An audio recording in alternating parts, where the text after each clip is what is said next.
주어지는 축복이라는 제목으로 말씀을 나누겠습니다. 우리 그리스도인의 삶에 우리 하나님께서 고난을 허락하실까요? 금방 우리가 찬양을 했습니다. 나에게 허락하신 시련을 통해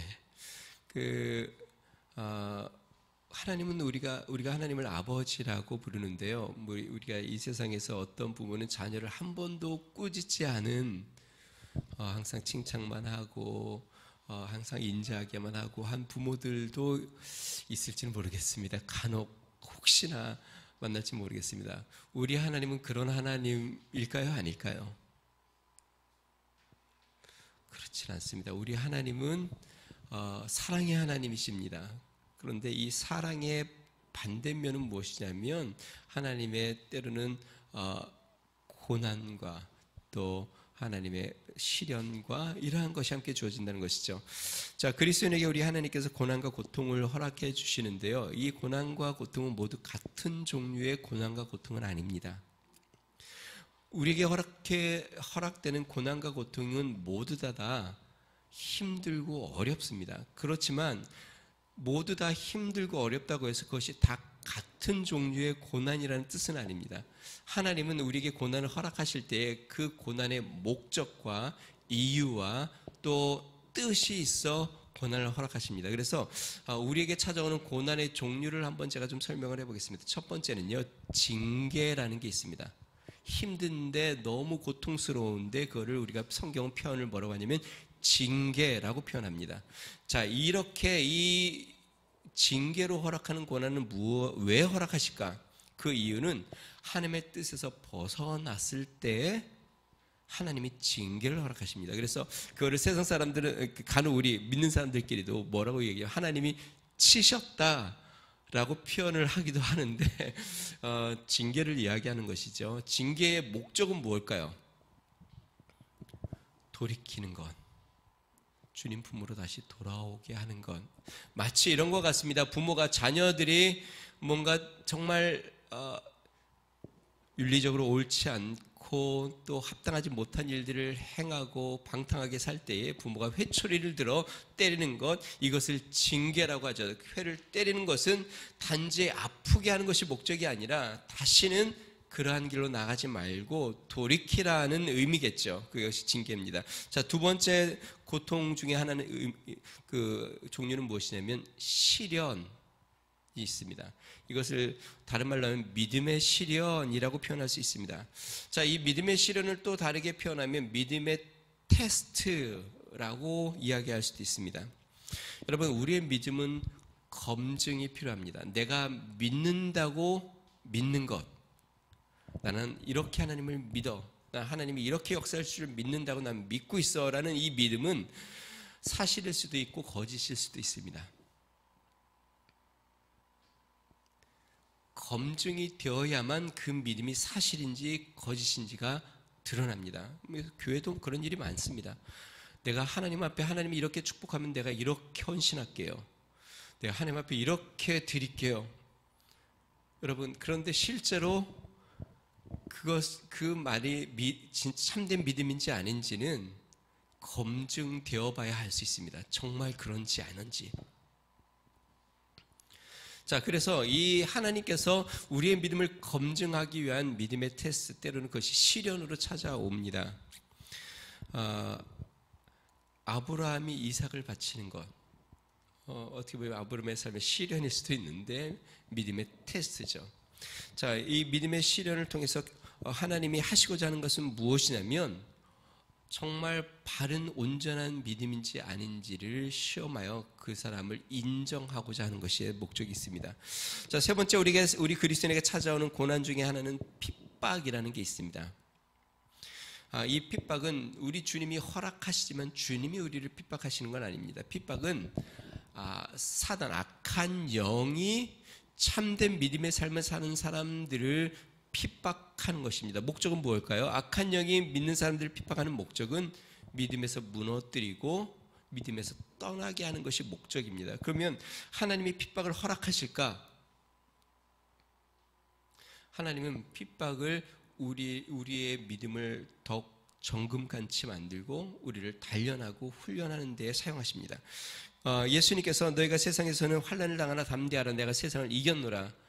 세상을 이김은 이것이니 우리의 믿음이라고 말씀하신 것처럼 우리는 핍박을 받지만 이 세상에서 믿음으로 승리하는 그리스도인의 삶을 살아야 합니다. 자, 마지막 네 번째로 믿음의 실현과 흡사한 고난 부분의 하나인데요. 그것은 무엇이냐면 단련입니다. 단련. 단련의 목적은 무엇일까요? 단련의 목적은 하나님의 쓰심에 합당하게 예비하려고 하는 것에 목적이 있습니다. 단단하게 하고 강하게 하고 온전하게 하여 하나님이 쓰시려고 할 때에 단련합니다. 여러분, 하나님이 여러분들을 쓰시려고 하면 반드시 거치는 과정이 있습니다. 단련입니다. 마치 용광로에서 철을 용광로에 넣어서 단단하게 만들어 모양을 갖추고 그것으로 물건을 만들어 사용하는 것처럼 그냥 사용하지 않고 하나님은 믿는 그리스도인들을 하나님의 뜻에 사용하실 때에는 단련이라는 과정을 통하여 단단하게 하고 그 다음에 순전하게 하고 온전한 그릇으로 만들어 사용하십니다. 그래서 그것이 고통처럼 고난처럼 어려운 시간들을 지나게 하는 것이죠. 자, 그래서 우리의 삶에 고난이 찾아오면 이것이 징계인지 하나님의 믿음의 테스트인지, 테스트면 그 테스트를 잘 통과해야 되겠죠. 징계면 빨리 돌이켜야 되겠죠. 단련인지, 단련이면 빨리 잘 내가 단련되어 훈련되어 하나님 쓰심에 합당한 자로 준비되어 나와야 되겠죠. 그런 모습을 봐야 합니다. 자, 오늘은 단련에 초점을 맞추어서 말씀을 나눌 건데요. 성경에 하나님이 쓰신 지도자를 한번 생각해 보겠습니다. 우리가 잘 아는 이스라엘을 애굽에서 이끌어낸 모세, 하나님이 몇 년을 단련시키셨을까요? 40년을 광야에서 양들을 기르며 40년 동안 그를 낮추시고 겸손하게 만들고 그를 하나님 앞에 순종하는 자로 만들기 위해서 40년 동안을 그를 단련했습니다. 바벨론의 나중에 이제 바벨론의 총리와 그다음에 메데바사 이어서 총리가 된 다니엘은 청년의 나이에 포로로 끌려가서 그때부터 단련을 받고 훈련을 받아 총리가 됩니다. 다윗은 어릴 때부터 아버지와 형들에게 그렇게 인정받지 못한 자였고 또 훗날에는 도망자의 생활도 했습니다. 하나님이 단련한 것이죠. 오늘 본문 말씀을 한번 보겠습니다. 오늘 본문의 시작이 이렇게 됩니다. 우리 46절 말씀 같이 한번 읽어보겠습니다. 시작. 요셉이 애굽 왕 바로 앞에 설 때에 30세라 그가 바로 앞을 떠나 애굽 온 땅을 순찰하니. 성경에 요셉의 나이에 대해서 처음에 등장할 때 소개를 했습니다. 요셉의 나이가 17세 청년의 때에 아버지 밑에서 채색 옷을 입고 꿈을 꾸던 요셉에 대해서 먼저 설명을 했는데 오늘 이제 또 한 번 나이를 언급합니다. 나이가 이제 30세가 됐습니다. 다시 여기면 13년이 흘렀습니다. 그때 누구 앞에서요? 애굽의 바로 왕 앞에 쓴 나이가 30세, 이제 애굽의 총리가 된 나이가 30세. 그러면 17세에서 30세 사이에 13년 동안 요셉에게는 어떤 일이 있었을까요? 그 기간을 무슨 시간이라고 이야기할 수 있을까요? 하나님이 요셉을 단련한 시간, 하나님께서 그를 쓰시려고 준비한 기간, 그래서 그를 낮추시고 또 그를 고난을 당하게 하고 또 많은 어려움을 당하죠. 여러분 17세 청년의 때에 그는 꿈을 꾸며 아주 미래를 꿈꾸는 청년이었습니다. 그런데 그에게 상상할 수 없는 단련이 찾아오죠. 13년 동안 먼저는 형들의 손에서 죽임을 당할 뻔했고 결국 형들의 손에서 팔아 넘겨집니다. 아버지에게는 죽은 아들이 되었습니다. 애굽에서는 종이 되었습니다. 뿐만 아니라 거기에서 강간 미수범이 되어 죄수가 됩니다. 여러분, 만약에 이러한 인생이 나의 인생에 벌어졌다고 한번 생각해 봅시다. 형들이 나를 죽이려고 하고 팔아넘깁니다. 아버지에게는 죽은 아들이 되었고 채색 옷을 입었던 좋은 신분의 아들이 이제는 타국에 가서 종이 되었고 열심히 충성했는데 강간미수범이 되어 감옥이 되었고, 꿈을 해석했는데 또 잊어버리고, 그렇게 13년을 지냈다고 하면 참 아마 사람들이 참 어떻게 보면 저주받은 인생이라고 이야기할 정도로 그의 인생은 끝없는 수렁의 고난의 연속의 시간들을 13년 동안 지내왔습니다. 물론 긍정적인 단련들도 있습니다. 이걸 통해서 보디발의 집에서 가정의 모든 재물을 맡아서 경영도 하고 책임도 지고 운영도 하고 이러한 자질을 훈련했습니다. 뿐만 아닙니다. 감옥에 갇혔어도 거기에서 죄수처럼이 아니라 마치 자기가 간수장처럼 모든 죄수들을 돌보고 관리하는 그러한 능력을 갖추었습니다. 하나님께서 그를 13년 동안 인격적으로 또 경영 수업으로 또 술과는 맡은 자, 떡 굽는 자, 간원장 이들을 대하면서 정치적으로 또 모든 면에서 그를 다듬고 훈련하고 준비하는 시간, 이것을 단련이라고 이야기합니다. 저는 요셉을 보면서 참 대단하다라는 생각이 들어요. 그 긴 시간 동안 인내하고 믿음으로 준비되고, 그런데 지난주 우리가 설교를 봤지만 그 긴 기간 동안 하나님의 영에 감동된 사람으로 살아가고 있었습니다. 그 많은 역경과 고난과 이해할 수 없는, 깨달을 수 없는, 도저히 왜 하나님이 나에게 이러한 고난과 연단을 주신지 알 수 없는, 요셉이 알았을까요? 자기를 하나님이 총리로 삼을 걸? 몰랐죠. 근데 알지 못하는 하나님의 연단과 고난 가운데 인내하며 하나님의 영에 감동된 사람으로 단련되고 훈련된 그 요셉이 대단합니다. 그런데 저는 또 하나, 우리 하나님은 참 대단하시다. 여러분들이 만약에 자녀들을 단련한다고 한번 생각해 봅시다. 자녀들이 어떠한 사람으로, 훌륭한 사람으로 만들기 위해서 단련을 시켜요. 제가 죄송합니다. 저희 가정 얘기를 해서 제가 우리 아들, 처음에 우리 아들이 이렇게 초등학교 다니고 이럴 때 보니까 애가 굉장히 유약한 것 같아요. 성품도 그렇고. 그래서 제 마음속에 얘를 부모에게서 좀 떼어내야 되겠다. 그래서 걔를 혼자 미국을 보냈거든요. 전혀 모르는 가정에 이제 이메일 주고받으면서 보내는 것도 혼자 비행기 태워서 거기 그 승무원에게 부탁을 해서 거기 가면 누가 나와 있으니까 좀 안내 좀 해주세요 하고 혼자 짐 싸보내서, 그때 중학교 1학년 때 나이인데 혼자 보냈어요. 재밌는 것은 얘가 그 미국 가정에서 살면서 저희 아내에게 매일 전화를 해요. 전화를 하면서 엄마 수업이니까 끊어야 돼. 그러면 걔가 그래요. 엄마 5분만 더, 1분만 더. 너무 외로우니까. 왜냐면 한국말 할 사람도 아무도 없고 아는 사람도 아무도 없고, 그렇게 해서 강하게 컸는지는 모르겠습니다. 어쨌든 우리 부모도 자녀들을 그렇게 단련하지만 우리 주님은 한번 마음을 딱 정하시면 쉽게 끝나지가 않습니다. 인정될 때까지 단련을 하시는데, 아까 얘기했죠. 요셉은 13년 동안 모든 것을 다 잃어버리고 종으로, 죄수로 단련하십니다. 모세는 40년 동안 하나님이 쓰시기 위해서 사람들을 단련하는 기간들을 가지신다는 것이죠. 그래서 감히 여러분들에게 하나님의 단련을 받으세요라고 얘기하기는 참 부담스럽긴 하지만 하나님 앞에 단련되어 쓰임받는 일꾼 되시기를 주님 축원드립니다. 자, 그러면 하나님의 단련을 통과한 후에 주어지는 축복은 무엇일까요? 오늘 본문 말씀에 이제 요셉이 30세가 돼 이제 하나님의 단련이 다 통과된 후에 그의 삶의 모습을 보여주고 있습니다. 자, 하나님의 단련을 통과한 후에 하나님이 주시는 축복 두 가지를 살펴보겠습니다. 첫 번째는요, 지난날의 모든 고난과 아픔을 잊게 하시는 축복입니다.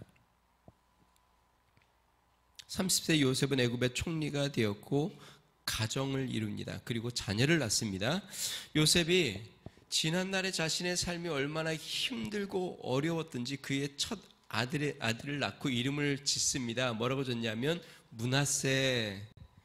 여러분, 우리가 보통 자녀를 낳으면 이름은 어떤 이름을 지어요? 보통 축복의 이름, 소망의 이름, 그 다음에 영광스러운 이름, 그러한 이름을 짓지 않습니까? 그런데 요셉이 첫 아들을 낳고 이름을 지었습니다. 므낫세. 므낫세의 뜻이 무엇일까요? 잊어버리게 되었다. 잊어버림. 51절 말씀 같이 한번 읽어보겠습니다. 같이 있습니다. 51절 시작. 요셉이 그의 장남의 이름을 므낫세라 하였으니 하나님이 내게 내 모든 고난과 내 아버지의 온 집 일을 잊어버리게 하셨도다.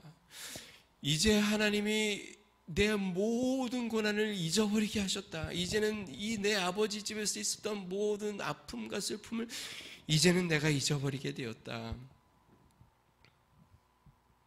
여러분,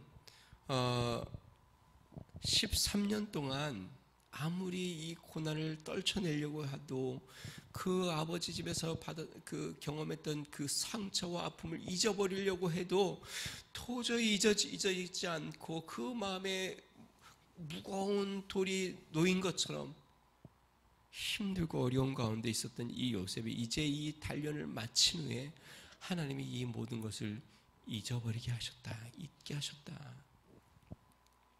자, 그러면 요셉이 잊은 게 뭘까요? 두 가지 오늘 본문 말씀에 나오죠.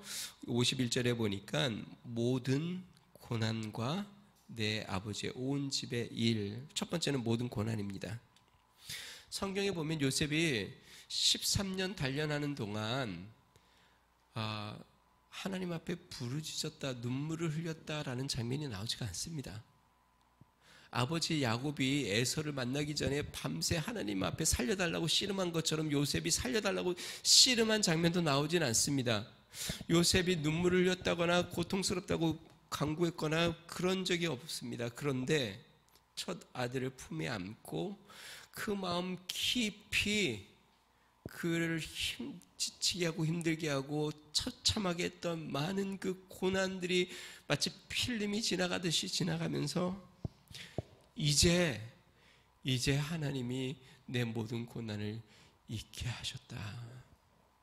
여러분, 단련 중에 있으면요, 이 무거운 고난이 쉽게 잊혀지지가 않습니다. 쉬어도 쉬는 것 같지 않고 먹어도 먹은 것 같지 않고 이 마음의 짐과 고통이 우리를 계속 짓누르고 힘들게 하는 것이죠. 아마 요셉이 그랬을 것 같아요. 14년 동안의 그 고난의 기간 동안에 아마 밥을 먹어도 먹는 것 같지 않고 쉬어도 쉬는 것 같지 않고 그의 삶에는 계속 그 무거운 짐처럼 그 고난의 무거운 짐이 그를 짓누르고 있었을 겁니다. 자, 그런데 이 단련이 다 마친 후 하나님이 그것을 다 이제 씻어주시고 잊어주시는 거죠. 요한계시록에 보면 우리 성도들을 주님 앞에 갔을 때 성도들의 눈물을 닦아주신다. 그 성경에 나옵니다. 아마 여러분들이 주님 앞에 섰을 때 하나님, 내가 주님을 섬기려고, 교회를 섬기려고 이렇게 제가 애쓰고 힘썼습니다. 내가 시간을 쪼개면서 물질을 드리면서 하나님 앞에 봉사하고 섬기며 내 쓸 것을 포기하고 하나님 앞에 더 드리고 싶어 드리고 주를 위해서 마치 교회가 내 집인 양, 내 집은 잘 못 돌봐도 교회를 위해서 내가 맨날 헌신하고 수고하고 주님 앞에 서면 주님이 눈물을 닦아주시며 그 모든 수고를 다 잊게 하시는 날, 우리가 주님 앞에 이 모든 연단의 시간을 다 통과하고 나면 잊게 하는 것이죠. 자, 여기서 잊는다라는 말은요, 이제 지나갔다, 넘어섰다, 끝났다 라는 말입니다. 다시 이야기하면 하나님께서 이제 너를 사용할 만큼 다 충분하게 단련했다. 여러분, 요셉이 이 이후로 몇 년을 사냐면 80년을 더 삽니다. 그런데 그 80년 동안 요셉에 대한 단련에 대한 내용이 이제 전혀 나오지 않습니다. 하나님이 그를 단련하는 역경의 시간이 한 번도 나오지 않습니다. 이미 13년으로 그의 나머지 인생의 모든 단련될 것을 하나님이 한꺼번에 다 단련을 하셔서 이제는 그 모든 고난을 다 잊게 하시고 그가 준비되어 이제는 다시는 고난 가운데 나아가지 않는 그의 삶을 사는 것이죠. 혹시 고난 가운데 계십니까? 혹시 믿음으로 살면서 여러분들의 삶에 무거운 어떤 십자가처럼 지고 가는 것이 있습니까? 때로는 하나님이 여러분들을 단련하고 계십니까? 여러분들의 성품을 하나님이 부수시고 또 여러분들을 새롭게 하고 여러분들을 낮추시고 훈련하시는 부분이 있습니까? 우리 하나님의 은혜로 모든 고난을 다 단련을 다 받고 통과한 후에 모든 고난을 잊고 기쁨으로 즐거움으로 하나님 앞에 서는 날이 속히 오기를 주의 이름으로 축원드립니다. 자, 두 번째 하나님께서 잊게 하는 것은 무엇이냐면 지난 날의 상처입니다. 요셉이 이야기하죠. 아버지의 온 집의 일을 잊어버리게 하셨다. 아버지의 온 집의 일이 우리가 무엇인지 알죠. 그가 잊지 못하는 것. 요셉이 지금까지 잊지 못하고 계속 마음에 한이 되었던 것. 그 형들이 자신을 죽이려고 할 때 찾아왔던 그 공포, 그 두려움, 그 배신감, 그 큰 상처. 아버지에게 사랑을 많이 받은 만큼 아버지에게 죽은 아들로 기억될 걸 생각하니 그의 마음에 아버지를 생각할 때 그 마음이 얼마나, 여러분 죽은 아들로 생각되는 아버지를 한번 생각해 보세요. 그 자신을 그렇게 예뻐하고 좋아하여 채색 옷을 입히셨던 그 아버지가 내 아들이 죽었구나 하고 살 것을 생각하니 그의 마음이 찢어지고 고통스러운 것이죠. 그렇게 그는 13년 동안 그것을 아무리 잊어버리려고 해도 그 마음의 상처와 고통과 아픔은 잊혀지지 않는 너무나도 큰 고통이었는데 이제 14년이 지나 단련을 다 마친 후에 첫 아들을 품에 안으며 므낫세, 하나님이 내 아버지 집의 모든 일을 이제 잊어버리게 하셨다. 다 씻어주셨다. 자, 그러면 어떻게 요셉의 이 상처에서 모두 잊혀지고 씻겨져 있었을까요? 저는 그렇게 생각해요. 훗날 형들을 만나는 장면에서 알 수 있는데요. 요셉이 형들을 만나면서 형들이 나를 판 거에 대해서 염려하지 마세요. 하나님이 우리 가족을 구원하기 위하여 나를 먼저 보내신 거예요. 여러분 기억해야 될 게 있습니다. 상처를 우리가 극복하고 다 잊어버리려면 그 사건을 하나님 안에서 재해석해야 합니다. 나에게 상처 준 사람을 바라보면 절대로 용서가 안 되고 이해가 안 되는데 하나님이 왜 그러한 일을 나의 삶에 허락하셨는지 하나님 안에서 재해석하게 되면 용서할 수 있게 됩니다.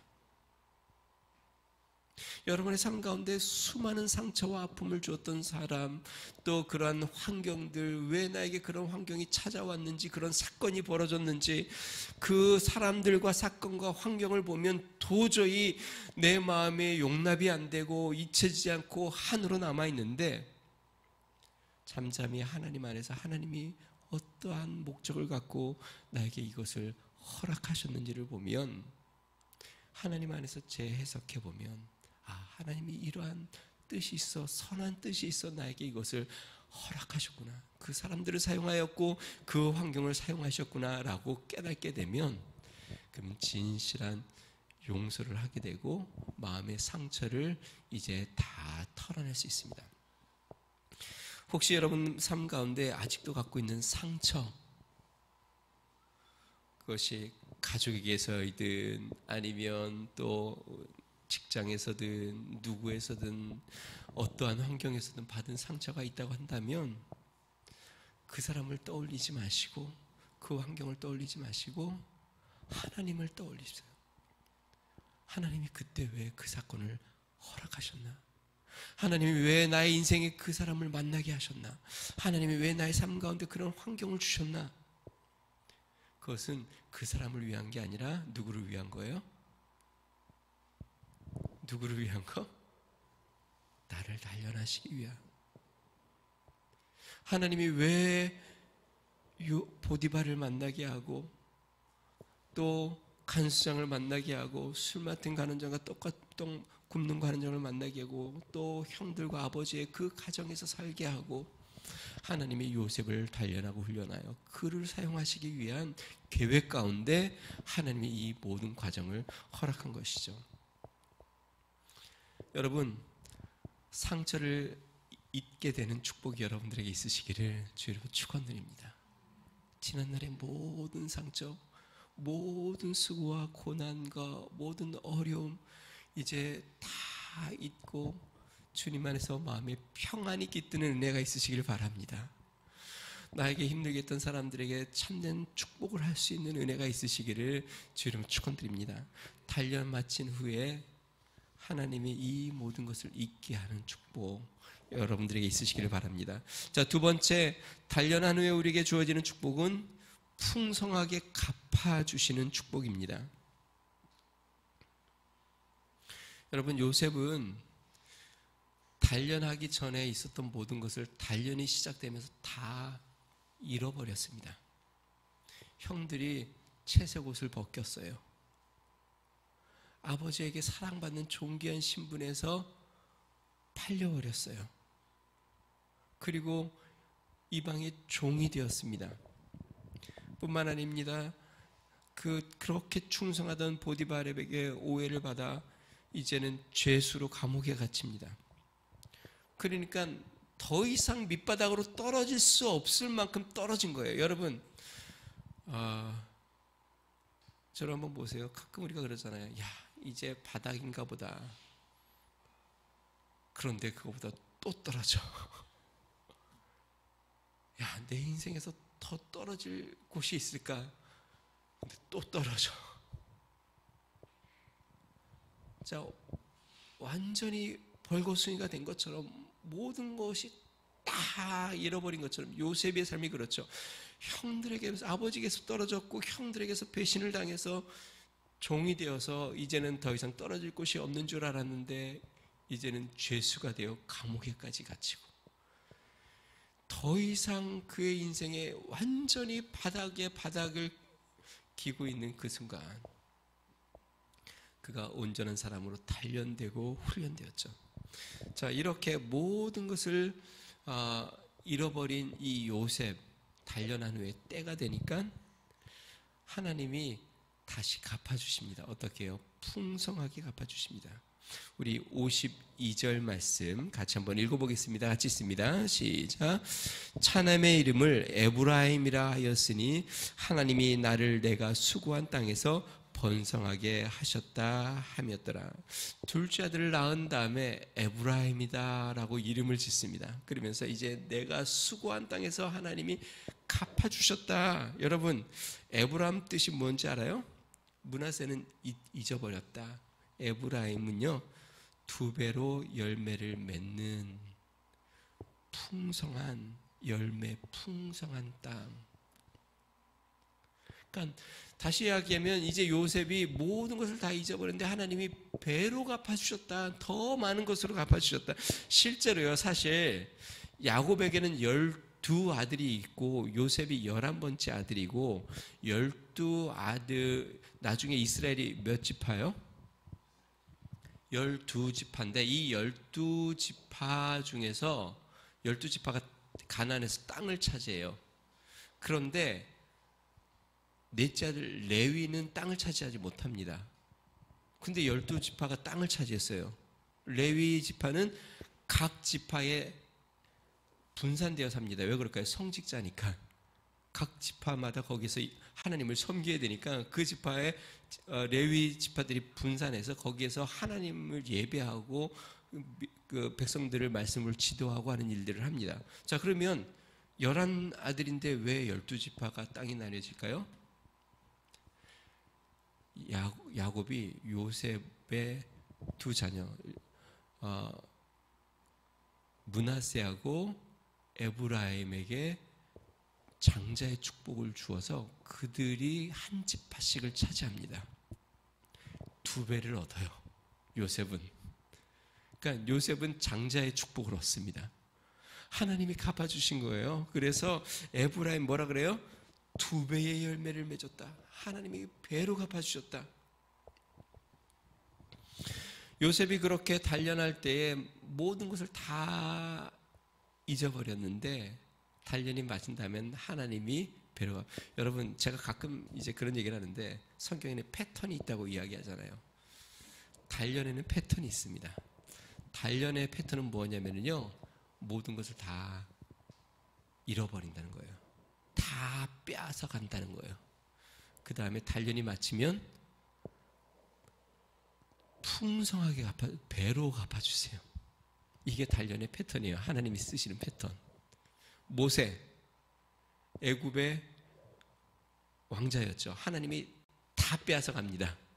왕자의 신분도 빼앗아 가고 사람들에게 인정받는 것도 빼앗아 가고 그래가지고 광야로 나아가 40년 동안 양들도 말을 안 듣고 모든 것을 다 잃어버린 것처럼 마치 이제 시간도 지나 건강도 다 잃어버린 것처럼. 근데 하나님이 그를 축복하시기 시작하며 그에게 권능을 주시며 쓰시기 시작합니다. 자, 대표적인 인물을 한 명 더 얘기해 보겠습니다. 우리가 성경에 이야기할 때에 고난의 대명사라고 이야기하는 욥은 하나님 앞에 단련받기 전에 당대 의인이었고 큰 부자였습니다. 그가 아주 거부였습니다. 그리고 자녀도 10명이나 있는 다복한 가정이었습니다. 그런데 하나님이 단련을 시작하시는데 모든 재물 다 뺏어가고 아내도 저주하고 떠나가고 자신의 몸은 병들어서 기아장으로 박박 긁어야 하고 친구들은 너 돌이켜라 회개하라 막 그를 정죄하고 모든 자녀들도 다 죽고 그러니까 남은 게 아무것도 완전히 바닥의 인생까지 갔죠. 그런데 이 단련을 지나네 욥이 그러잖아요. 내가 적신을 왔으니 적신으로 들어갈래이다. 주가 나의 길을 주가 하시다니 주가 나를 단련하신 후에는 내가 정금같이 나오리다. 그 단련의 기간이 끝난 다음에 어떻게 될까요? 욥기 41장 10절 욥이 그의 친구들을 위하여 기도할 때 여호와께서 욥의 공경을 돌이키시고 여호와께서 욥에게 이전 모든 소유보다 갑절이나 굳추신지라. 욥기 42장 12절 여호와께서 욥의 말년에 욥에게 처음보다 더 복을 주시니. 성경에 하나님께서 단련한 사람들 그리고 그 단련을 통과한 자들에게는 하나님께서 갑절이나 더 많은 것으로 갚아주시는 것들을 보여줍니다. 여러분 하나님이 만약에 여러분들을 단련하신다면요 바닥까지 갈 겁니다. 근데 그 바닥은 내가 생각하는 더 밑에 바닥까지일 수도 있습니다. 진짜 아무 소망이 없다고 생각하는 진짜 주님이 나를 붙잡지 않으면 마치 죽은 목숨과 같다라고 생각할 정도의 바닥까지 우리를 놔주실 거예요. 하나님이 한번 딱 정하시면 마음을 정하시면 우리 부모는 그러잖아요. 자녀들을 혼내키다가도 아유 너무 안쓰러우면 중간에 포기도 하지만 우리 주님은 뜻을 이루십니다. 그리고 그렇게 이제 바닥까지가 하나님 앞에 준비되면 때가 되면 높이십니다. 갚아주시고 채워주시고 하나님이 영광스럽게 사용하실 겁니다.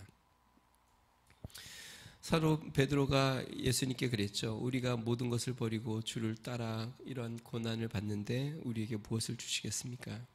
예수님이 말씀했습니다. 누가복음 18장 29절 30절 이르시되 내가 진실로 너에게 이르노니 하나님의 나라를 위하여 집이나 아내나 형제나 부모나 자녀를 버린 자는 현세에 여러 배를 받고 내세에 영생을 받지 못할 자가 없느니라 하시니라.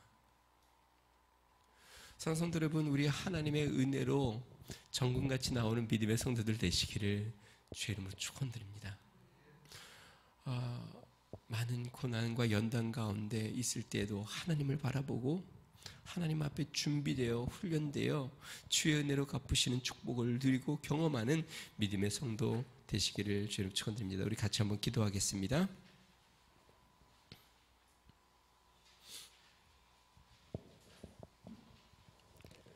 하나님은 우리를 단련하시는 분이십니다. 하나님의 쓰심에 합당한 자로, 또 온전한 자로, 거룩한 자로 정금처럼 우리를 단련하십니다. 단련하신 후 하나님이 우리를 축복하시고 영광스럽게 하시고 주의 은혜로 하나님 앞에 사용되게 하십니다. 우리가 이 시간에 하나님, 때로 우리의 삶 가운데 단련하여 받는 고난이 힘들고 어려운 그 길이라 할지라도 내가 하나님 앞에 정금처럼 나오게 해주십시오. 나의 가는 길을 내가 알지 못하지만 주님이 나의 길을 인도하시고 주님이 나를 단련하실 때 정금처럼 나와 우리 하나님 앞에 믿음으로 쓰임받고 주님 앞에 영광을 드러내는 믿음의 삶 되게 해주십시오. 하나님, 저의 삶을 붙잡아 주시고 우리 교회를 축복해 주세요. 우리 같이 한번 기도하겠습니다. 존귀하신 하나님 아버지, 감사합니다. 하나님 아버지, 17세의 요셉이 30세가 되어 바로 왕 앞에 섰습니다. 13년 동안 그는 낮아지고 또 낮아지고 깎이고 또 깎이고 마음에 상처를 받고 고통을 당하고 배신을 당하고 죽임의 위험을 당하고 오해를 받아 죄수가 되고 수많은 고통과 아픔 가운데에 그의 마음이 깎여지며 하나님, 묵묵히 하나님을 바라보고 묵묵히 하나님을 섬기고 하나님을 의지하며 주를 바라보며 살았던 요셉, 때가 되어 하나님이 그를 높여 애굽 바로 왕 앞에서 이제는 총리가 되어 온 땅을 다스리고 하나님의 구원의 역사에 하나님 아버지 주님 초석을 놓는 믿음의 일꾼으로 하나님이 삼아주신 것을 감사합니다. 하나님 아버지, 모세도 주님이 다스리셨고 하나님 다윗도 다스리셨고 하나님 아버지 성경의 많은 인물들을 단련하여 하나님 주의 일꾼 삼으시고 사용하신 것처럼 능하신 하나님 아버지, 우리가 믿음으로 단련되어 정금처럼 나오게 하여 주시옵소서. 하나님 아버지 주님, 하나님 앞에 하나님 아버지 온전한 자로 세워지도록 하나님 훈련되고 준비되게 하여 주시옵소서. 하나님 안에서 하나님 아버지 주님, 우리의 삶을 바라보며 주님과 동행하게 하여 주시옵소서. 할렐루야. 능하신 하나님 아버지, 또한 우리 교회도 하나님 아버지 그렇게 아름답게 세워지게 하여 주시고 하나님 아버지 모든 시련을 통과하고 하나님 고난을 지나고 단련된 후에 정금처럼 나와 우리 하나님 앞에 아름답게 쓰임받는 믿음의 교회로 세워지게 하여 주시고 하나님 아버지 주의 영광을 드러내며 주의 역사를 이루는 하나님 아버지 우리의 삶, 하나님 아버지 우리 성도들의 삶, 하나님 몸된 교회로 주님 앞에 나아가게 하여 주시옵소서. 우리 하나님의 도우시는 역사와 은혜가 있게 하여 주시고 하나님 주의 권능의 은혜가 있게 하여 주시며 믿음으로 나아가게 하여 주시고 축복하여 주시옵소서. 주님 감사합니다. 주를 찬양합니다.